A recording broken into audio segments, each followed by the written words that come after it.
Hey everyone, Brandon here.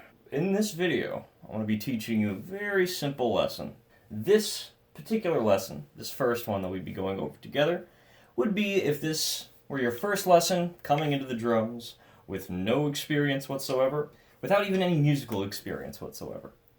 Now, I've been playing drums my entire life, and a lot of musician friends of mine and people who I've worked with have always said that the drums seem like the most difficult thing to be able to pull off, because we're utilizing all four of our limbs at the exact same time. What we're going to go over in our video today is how to break every part of this down and really simplify it in a way that anybody can pick up.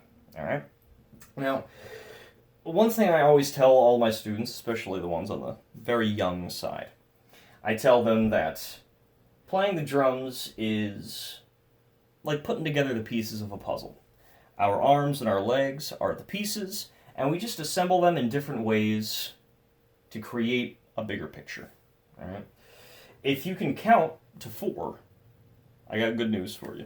You can play the drums. And my guess is that most of you know how to count to 4. I'm guessing. If you can count to 4, I promise that you can. Because most music that we listen to, whether it's on the radio or even if we go to a symphony to see music, a lot of that music we count in 4s. And that is something very specific called a time signature, which we'll get into in one of our following lessons, one of our subsequent lessons. Today, though, we're going to do a very simple coordination exercise. All right? We've got our 2 drumsticks here. Best way to hold them, just like this, maybe a third of the way up, gripping mostly between these 2 fingers, our thumb and our index finger. The other 3 fingers just kind of rest on the back. They kind of cradle the back of the stick. We're going to be looking at 3 drums today in our drum set. Down here, the one we hit with our right foot, where the beater connects with the drum, we call that the bass drum. This one in front of us makes a very bright, kind of metallic sound. We call that the snare drum, because on a snare drum, there are metal chains on the bottom that we loosen and tighten that we call the snare. That's the snare drum. And over here, on a real drum set, not on this digital one, we would have 2 cymbals here. One on the top, one on the bottom, that we lift up, and we bring down. It's our left foot. We call this one the hi-hat. Alright?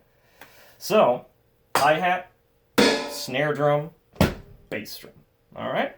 So, what we're going to do, like I said, very simple coordination exercise. We're going to say the number 1, and when we say number 1, we're going to bring down our right foot and our right hand at the same time. Our right foot, again, is hitting the bass drum. Our right hand is hitting the hi-hat. So when I say 1, we're going to hit those 2 drums at the same time. All right? 1. All right? That way we're coordinating our right side of our body.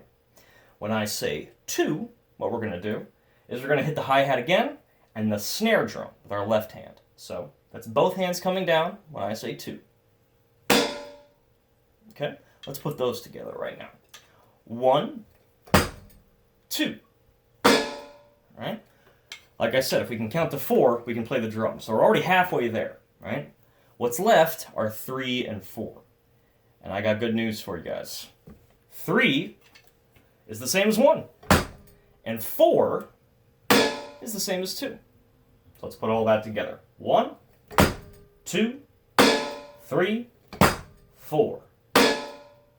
There we go.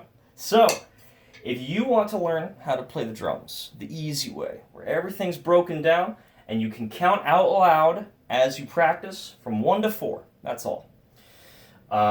This would be the very first lesson. That beat that I just played is one of the most common beats that you'll hear in all of music. So, if you would like to reach out to me for additional lessons, again, I have fixed rates. You can contact me at my email address. We can move from this simple beat to something more complex. All right?